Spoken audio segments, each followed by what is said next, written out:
Welcome to V3 news. లక్ష్యం సమాజేతం. నేను మహేష్. ముందుగా వార్తల ముఖ్యాంశాలు.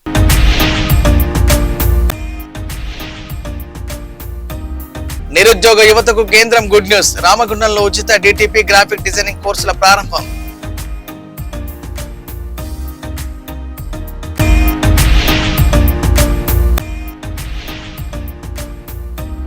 ఉద్యోగాల కోసం నిరుద్యోగుల ఆందోళన. ఇందిరా పార్క్ నుంచి భారీ ర్యాలీ.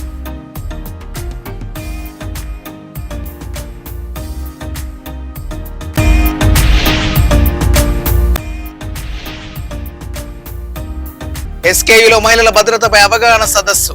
ముఖ్య అతిథిగా మహిళా commission chairperson doctor Rayapati Shailaja.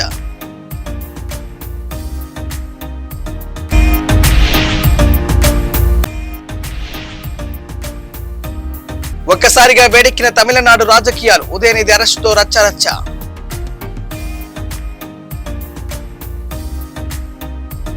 ఇక డీటెయిల్ చూస్తే కేంద్ర ప్రభుత్వ సంస్థ MSME ఆధ్వర్యంలో సింగరేణి సంస్థ సహకారంతో పెద్దపల్లి జిల్లా రామగుండం స్కిల్ డెవలప్మెంట్ సెంటర్ లో DTP గ్రాఫిక్ డిజైనింగ్ ఉచిత శిక్షణ కోర్సులను ప్రారంభించారు. కార్యక్రమానికి MSME deputy director Dashrath, Ramagundam GM Lalit Kumar హాజరై కోర్సులను ప్రారంభించారు. 45 రోజుల పాటు కొనసాగే ఈ శిక్షణలో ముఖ్యంగా మహిళలకు ప్రత్యేక ఉచిత శిక్షణ అందించనున్నట్టు తెలిపారు.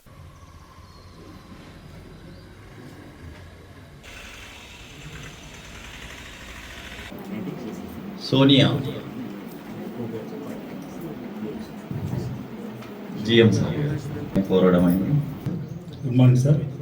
నేను ఎక్కువ మాట్లాడలేను ఎందుకంటే ఇది ప్రాబ్లం ఉంది. నాకు రీసౌండ్ తోటి మాట్లాడిపించాను. వాళ్ళు అంటే పర్సనల్గా రాలేకపోయారు కానీ ఫోన్లో వీడియో కాల్లో ఇంటరాక్ట్ అయ్యారు వాళ్ళు మనం ఇచ్చినటువంటి జాబ్స్. ఈ మధ్య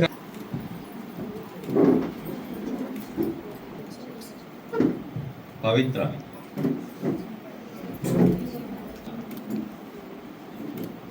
తర్వాత వైష్ణవి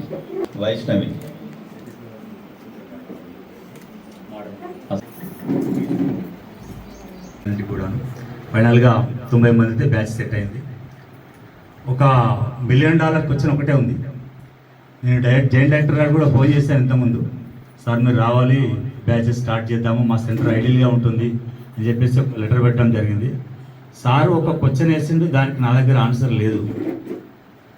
అట్లాగే GM గారు, GM గారు, పర్సన్ గారు మన ఎంతో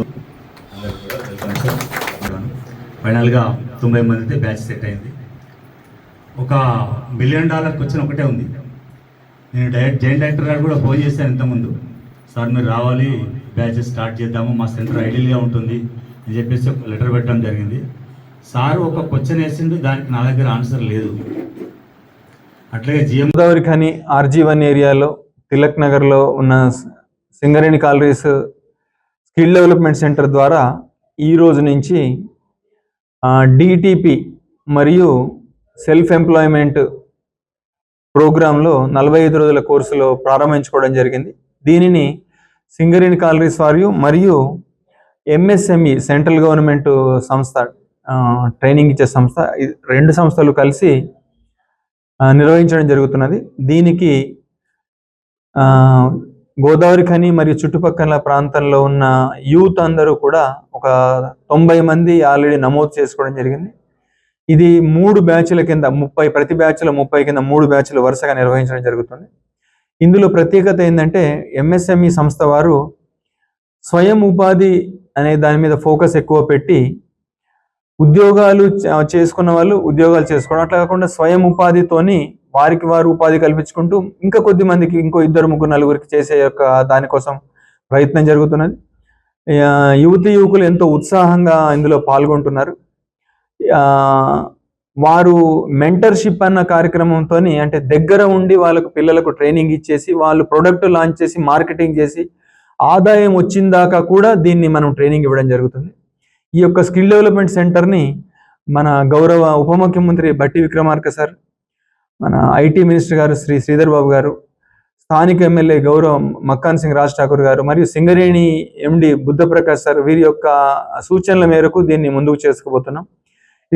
కానిస్టేబుల్ పోస్టుల సంఖ్యను 20,000కు పెంచడంతో పాటు కాంగ్రెస్ ఎన్నికల హామీ మేరకు 2 లక్షల ప్రభుత్వ ఉద్యోగాల నోటిఫికేషన్ వెంటనే విడుదల చేయాలని డిమాండ్ చేస్తూ నిరుద్యోగులు హైదరాబాద్ లోని ఇందిరా పార్క్ ధర్నా చౌక్ నుంచి ఇందిరా పార్క్ చౌరస్తా వరకు భారీ ర్యాలీ నిర్వహించారు.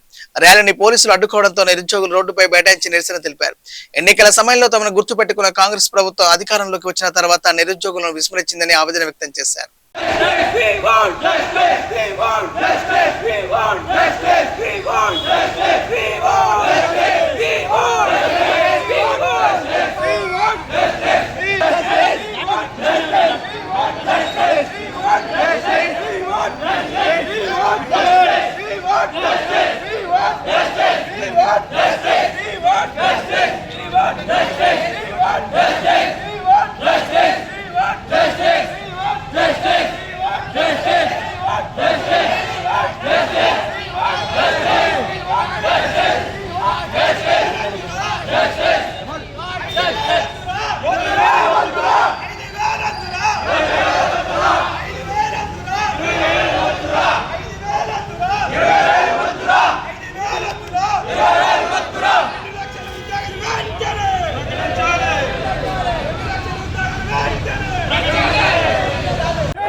ఈరోజు ప్రధానంగా 7,400 ఇచ్చి యావత్ తెలంగాణ పోలీసు నిరుద్యోగులను అడ్డువిచ్చిండ్రు.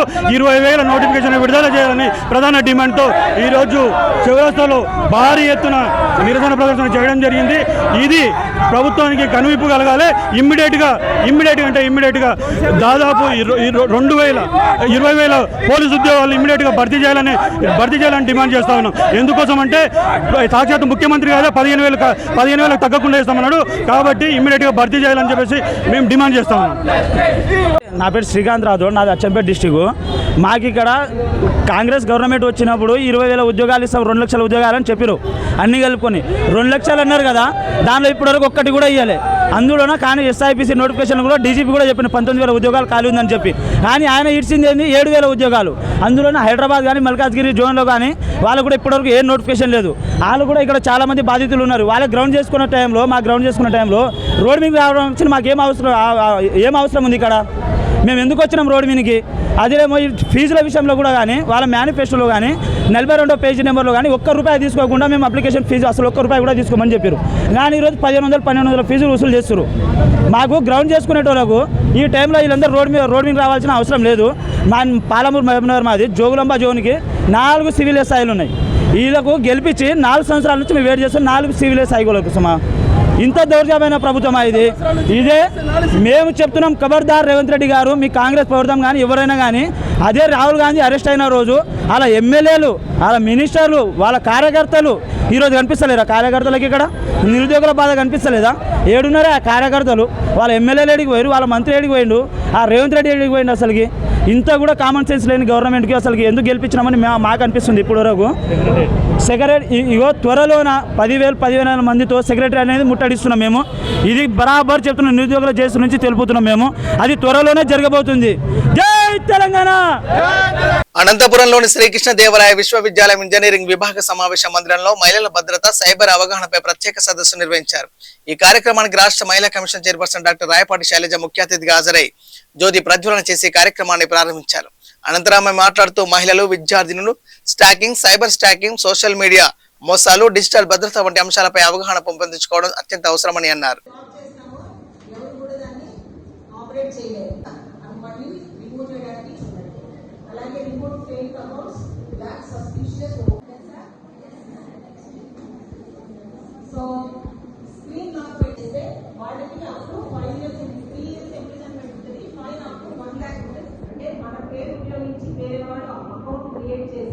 ఏదైనా ఫ్రాడ్ గా చేసినట్లయితే మనం దాన్ని నిరూపించగలిగితే దానికి శిక్ష పడడం జరుగుతుంది. దాంట్లో 3 సంవత్సరాల శిక్ష, అలాగే 1 lakh ఫైన్ శిక్ష, అలాగే 2 lakhs ఫైన్ వేయడం జరుగుతుంది. నెక్స్ట్ సో ఇవే కాకుండా స్టేట్ కమిషన్ విమెన్ కలిసి స్టాకింగ్ అంటే వెంబడించటం, అమ్మాయిని కానివ్వండి, అబ్బాయిని కానివ్వండి, ఎవరైతే స్టాకింగ్ అనేది ఒక అవేర్నెస్ క్రియేట్ చేయడానికి ఈరోజు ఇక్కడ యూనివర్సిటీలో, కృష్ణదేవరాయ యూనివర్సిటీలో ఒక సెషన్ పెట్టడం జరిగింది. ఎందుకంటే మనకి ఇది చాలా సాధారణమైన విషయంగా ఒక అబ్బాయి ఒక అమ్మాయిని వెంబడించడం అనేది చూపిస్తూ ఉంటారు సినిమాల్లో కానివ్వండి. అంటే అది ప్రేమ అని, అది రొమాన్స్ అని అలా చూపిస్తూ ఉంటారు సినిమాల్లో కూడా. కానీ స్టాకింగ్ అనేది ఒక క్రైమ్. చాలా మంది ఆడపిల్లలకు కూడా తెలీదు. ఒకళ్ళు మనల్ని వద్దన్నా కూడా మనం ఆపండి అన్నా కూడా ఇంకా మనల్ని వెంబడిస్తున్నా, లేకపోతే మెసేజెస్ పంపిస్తున్నా, గిఫ్ట్స్ పంపిస్తున్నా, లెటర్స్, లేకపోతే ఫోన్లో కూడా కొంతమంది స్టాకింగ్ చేస్తూ ఉంటారు. వాళ్ళ అకౌంట్ హ్యాక్ చేయటం, అన్వాంటెడ్ మెసేజెస్ పంపించటం, వల్గర్ మెసేజెస్ ఇవన్నీ కూడా చాలా మందికి అమ్మాయిలకి జరుగుతూనే ఉంటుంది. కానీ వాళ్ళకి అది ఏంటి అనేది గుర్తించడం తెలియట్లేదు, అది స్టాకింగ్ అని తెలియట్లేదు. సో అసలు స్టాకింగ్ అంటే ఏంటి, అవి ఎన్ని రకాలు ఉంటాయి, అవి ఎలా రికగ్నైజ్ చేయాలి, మనం రికగ్నైజ్ చేశాక దాన్ని ఎలా రిపోర్ట్ చేయాలనేది ఈరోజు తీసుకున్న అవేర్నెస్ సెషన్.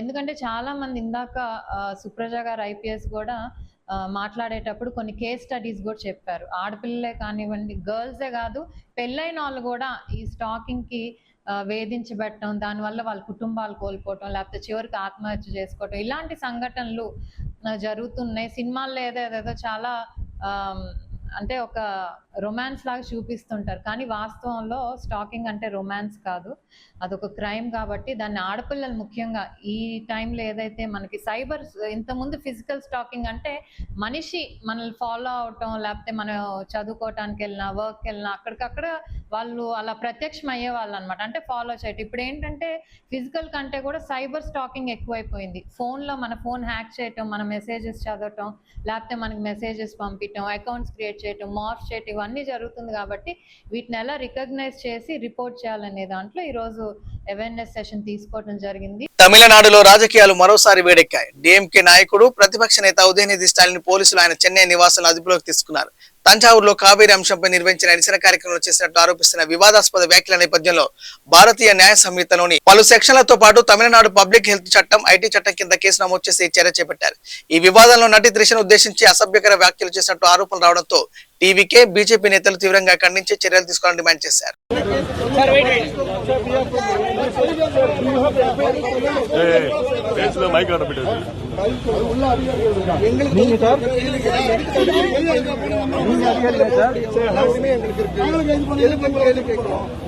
எங்க மேலே சேர்த்து எஃப்ஐஆர் போட்டு எங்களையும் அரெஸ்ட் பண்ணுங்க சார்.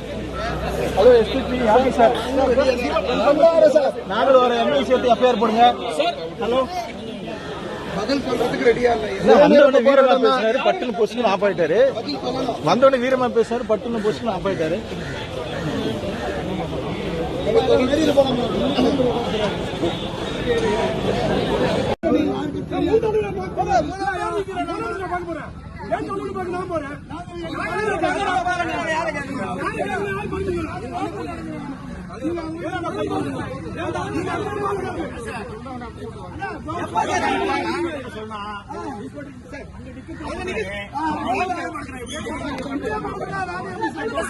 வரிசை இருந்தாங்க சொல்லதான் போறோம். குடும்ப கையில காட்டு அவர் ஒரே பண்றாரு, அவர் அவஸ்தை ஆகுறாரு, அவர் வர்றாரு கூட, இது எல்லாமே நடக்க போகுது. இதெல்லாம் ஒரு ஃபியூ மினிட்ஸ் தான். அட்வொகேட் வரணும், வந்துட்டா பார்த்து பேசி கூட வரணும். இஷ்யூ ஆகிட்டு போறதுனால ரொம்ப ஸ்மூத்தா அவருக்கு பேசி கூட்டு போறதுதானே நல்லது.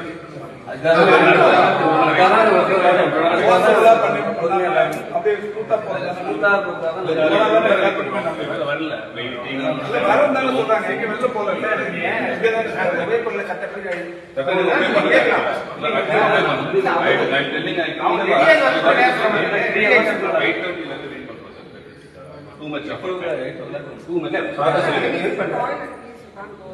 Right, okay.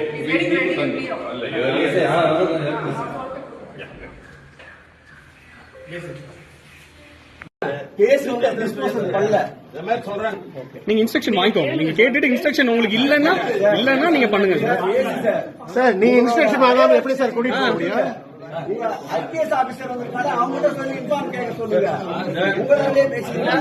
హైడ్రా వ్యవహార శైలిపై బీజేపీ ఎంపీ ఈటెల రాజేందర్ తీవ్ర విమర్శలు చేశారు. హైడ్రా ప్రజలను వేధించే సంస్థగా మారిందని, ప్రభుత్వానికి అధికారులను నియమించే అధికారం ఉండొచ్చు గానీ ప్రజల ఇళ్లను కూల్చివేసే అధికారం లేదన్నారు. ఇట్లను ఆదర్శంగా తీసుకుని హైడ్రాను ఏర్పాటు చేశారని ముఖ్యమంత్రి రేవంత్ రెడ్డి చెప్పారని పేర్కొంటూ ఇట్లా ప్రజలను వేధించినట్లే హైడ్రా ద్వారా ప్రజలను వేధిస్తున్నారని ఆరోపించారు. ప్రభుత్వానికి విచక్షణాధికారం ఉండొచ్చు, ఎవరినైనా జైల్లో పెట్టే అధికారం ఉండొచ్చు, ఎవరి మీద ట్యాక్స్ వేసే అధికారం ఉండొచ్చు, కానీ ఇల్లు కూలగొట్టే అధికారం ఎవరికి లేదు. నేను మొదటి నుంచి చెప్తున్నా, హైడ్రా ఎప్పుడైతే పుట్టిందో ఇంకా హైడ్రా పేరు ఎక్కడి నుంచి వచ్చింది, ఎవరి వారసత్వంగా వచ్చిందని ఎవరికి తెలియదు, కానీ రేవంత్ రెడ్డి గారు చెప్పింది ఈ హైడ్రా అనేది ఆనాటి ప్రపంచంలో ఎవరు నియంత్రణ గురించి మాట్లాడినా హిట్లర్ గురించి మాట్లాడతారు. ఆ హిట్లర్ ఎన్ని దుర్మార్గాలు కొడిగట్టిండు, ఎన్ని లక్షల మందిని గ్యాస్ పైప్లను తోలి చంపేసిండు, ఎంత విధ్వంసం సృష్టించిండో మనం చూస్తూ ఉంటాం. ఈ హైడ్రా అనే పేరట అత్యున్నతమైన నిర్ణయాలు తీసుకున్నటువంటి ఒక బాడీ. హిట్లర్ రాజ్యంలో ప్రజల మీద అఘాయిత్యాలు కావచ్చు, ప్రజలను చంపే విషయంలో కావచ్చు, ఇవాళ ప్రజాస్వామ్యాన్ని కూలి చేసే విషయంలో కావచ్చు, తీసుకునే నిర్ణయాల సంస్థ పేరే హైడ్రా అని చెప్పి అయితే వారు చెప్పిండ్రో, ఆ హైడ్రా అంటే హిట్లర్ని ఆదర్శంగా తీసుకొని హైడ్రాని స్థాపించినట్టుగా ఆయన చెప్పుకుండు. కాబట్టి హైడ్రా వచ్చినప్పటి నుంచి కూడా చూస్తూ ఉన్నాం. 40 ఏళ్ల క్రితం, 50 ఏళ్ల క్రితం ఏ హైదరాబాద్ నగరంలో వాగుల పక్కపట్టి కావచ్చు, ప్రభుత్వ స్థలాలలో కావచ్చు, అలాంటి వాటిల్లో హైడ్రా వచ్చి ఇది చెరువు బఫర్ల క్రితం తెలంగాణ నుంచి వెళ్ళి పొట్ట చేత పట్టుకొని కుటుంబాన్ని పోషించుకోవడానికి వచ్చి ఒక గుడిసె వేసుకొని ఒక తరం కష్టపడితే కళ్ళాలు చూసిన చెప్పాలంటే ఇలా ఆ కన్నీటి వేద ఒడవదు. నల్ల చెరువులో ఇల్లు కూలగొట్టినప్పుడు బుచ్చమ్మ అనేటువంటి యాదవ్ మహిళ ఎట్లా సూసైడ్ జరిగిపోయింది. కానీ హైడ్రా చరిత్ర చూసిన తర్వాత ఇది పేదల ఇల్లు కూలగొట్టేటువంటి ఒక సంస్థగా, ప్రజల్ని వేధించే సంస్థగా, ఇవాళ వాళ్ళకు అనుకున్న వాళ్లకు భూములు కట్టబెట్టి వాళ్ళకు వ్యతిరేకంగా ఉన్నటువంటి వాళ్ళ ఇల్లు కూలగొట్టుడు, భూములు గుంజుకునే సంస్థగా అది రికార్డుకి ఎక్కింది. కాబట్టి కోర్టు అనేక సార్లు, నాకు తెలిసి ఒక 60-63 సార్లు ఇవాళ కోర్టు ధిక్కరణకు పాల్పడినట్టు చెప్తా ఉన్నారు. కాబట్టి గిన్నిసార్లు ధిక్కరణకు పాల్పడుతున్నప్పుడు మరి ప్రభుత్వం మార్చుకోవాల్సి ఎక్కడ ఉండే, మరి ఎందుకో రేవంత్ రెడ్డి గారు అమితమైన ప్రేమ హైడ్రా మీదనే కాదు, అమితమైన ప్రేమ రంగనాథ్ మీద కూడా చూపించింది. కాబట్టి ఇవాళ రంగనాథ్ కూడా ఎవరు తప్పడతలేరు, హైడ్రా సంస్థ గురించి మాట్లాడతలేరు. ఇదంతా రేవంత్ రెడ్డి గారు చేయిస్తున్నది మాత్రం బయట ప్రచారం అవుతా ఉంది.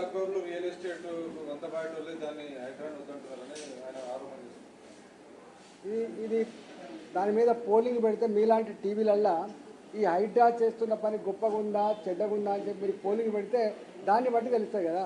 దానికి నేను చెప్పినందుకు ఇంకోటి చెప్పలేదు. హైడ్రా అనేది ప్రజల గూడును కూల్చే సంస్థగా ముద్రపడ్డది, ప్రజల్ని వేధించే సంస్థగా ముద్రపడ్డది. ఎక్కడో అక్కడక్కడ ఆక్యుపై చేయబడినటువంటి పార్కులు కొంత కాపాడొచ్చింది కాదు. హైడ్రా 90% మాత్రం ఈ హైడ్రా అనగానే భయపడే పరిస్థితి వచ్చింది. ఒకనాడు మీకు తెలుసు రియల్ ఎస్టేట్లో ఇది రివర్ యువత జర్మన్, జపనీస్ వంటి విదేశీ భాషలు నేర్చుకోవాలని రాష్ట్ర మంత్రి వివేక్ వెంకటస్వామి సూచించారు. ఆ భాషల్లో ప్రావీణ్యం సాధించిన వారికి నెలకు సుమారు 2.50 లక్షల జీతంతో విదేశాల్లో ఉద్యోగ అవకాశాలు కల్పించే దిశగా ప్రభుత్వం కృషి చేస్తుందని తెలిపారు. రాష్ట్రానికి చెందిన యువత విదేశాల్లో ఉపాధి పొందితే ఇక్కడ స్థానికంగా మరిన్ని ఉద్యోగ అవకాశాలు సృష్టించే అవకాశం ఉంటుందని పేర్కొన్నారు. జర్మనీ పోయినప్పుడు కూడా అక్కడ 5 లక్షల ఉద్యోగ అవకాశాలు ఉన్నాయి. తర్వాత జపాన్, ఇప్పుడు ఈ నెల 23వ తారీఖు నాడు మేము జపాన్ కూడా పోతున్నాము. అక్కడ ఉద్యోగ అవకాశాలు ఉన్నాయి. అంటే వీళ్ళందరికీ ఉద్యోగ అవకాశాలు ఉన్నప్పుడు మన పిల్లలు పోయి అక్కడ మంచిగా చదువుకున్న వాళ్ళు అక్కడ కూడా ఉద్యోగం చేసుకుంటే ఇక్కడ ఉన్న నిరుద్యోగం కూడా తక్కువ అవుతుంది. ఎందుకంటే ఎక్కువ మంది బయటికి పోయినప్పుడు ఇక్కడ కూడా మనకు ఉద్యోగాలు కల్పించడానికి టామ్కామ్ సంస్థ పనిచేస్తుంది. మేము ఏదైతే ఉద్యోగాలు జర్మనీలో, జపాన్లో కల్పిస్తున్నామో సుమారు 2,50,000 రూపాయల జీతం అన్నమాట. ఎవరైతే చక్కగా జర్మన్ లాంగ్వేజ్ నేర్చుకుంటారో, జపనీస్ లాంగ్వేజ్ నేర్చుకుంటారో వీళ్ళందరికీ 2 లక్షల పైన నెలకు ఉద్యోగం. జర్మనీ పోయినప్పుడు కూడా అక్కడ 5 లక్షల ఉద్యోగ అవకాశాలు ఉన్నాయి. తర్వాత జపాన్, ఇప్పుడు ఈ నెల 23వ తారీఖు నాడు మేము జపాన్ కూడా పోతున్నాము. అక్కడ ఉద్యోగ అవకాశాలు ఉన్నాయి. అంటే వీళ్ళందరికీ ఉద్యోగ అవకాశాలు ఉన్నప్పుడు మన పిల్లలు పోయి అక్కడ మంచిగా చదువుకున్న వాళ్ళు అక్కడ కూడా ఉద్యోగం చేసుకుంటే ఇక్కడ ఉన్న నిరుద్యోగం కూడా తక్కువ అవుతుంది. ఎందుకంటే ఎక్కువ మంది బయటికి పోయినప్పుడు ఇక్కడ కూడా మనకు ఉద్యోగాలు కల్పించడానికి టామ్కామ్ సంస్థ పనిచేస్తుంది. మేము ఏదైతే ఉద్యోగాలు జర్మనీలో, జపాన్లో కల్పిస్తున్నామో సుమారు 2,50,000 రూపాయల జీతం అన్నమాట. ఎవరైతే చక్కగా జర్మన్ లాంగ్వేజ్ నేర్చుకుంటారో, జపనీస్ లాంగ్వేజ్ నేర్చుకుంటారో వీళ్ళందరికీ 2 లక్షల పైన నెలకు ఉద్యోగం లభిస్తుందన్నమాట. మీరు సంవత్సరానికి 25 లక్షల రూపాయలు సంపాదన ఉంటుంది. బులెటిన్ ముంచే ముందు హెడ్లైన్స్ మరోసారి.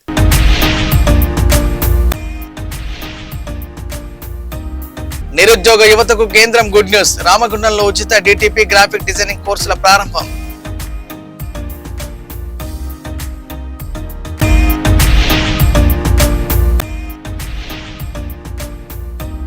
ఉద్యోగాల కోసం నిరుద్యోగుల ఆందోళన. ఇందిరా పార్క్ నుంచి భారీ ర్యాలీ.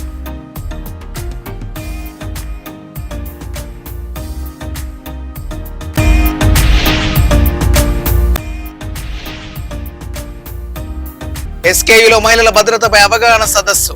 ముఖ్య అతిథిగా మహిళా commission chairperson doctor Rayapati Shailaja.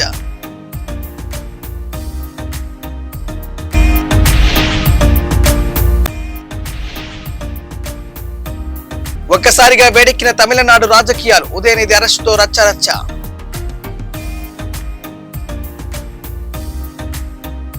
ఇవి బులెటిన్ ఉన్న అప్డేట్స్. చూస్తూనే ఉండండి V3 న్యూస్. లక్ష్యం సమాజిత. నమస్కారం.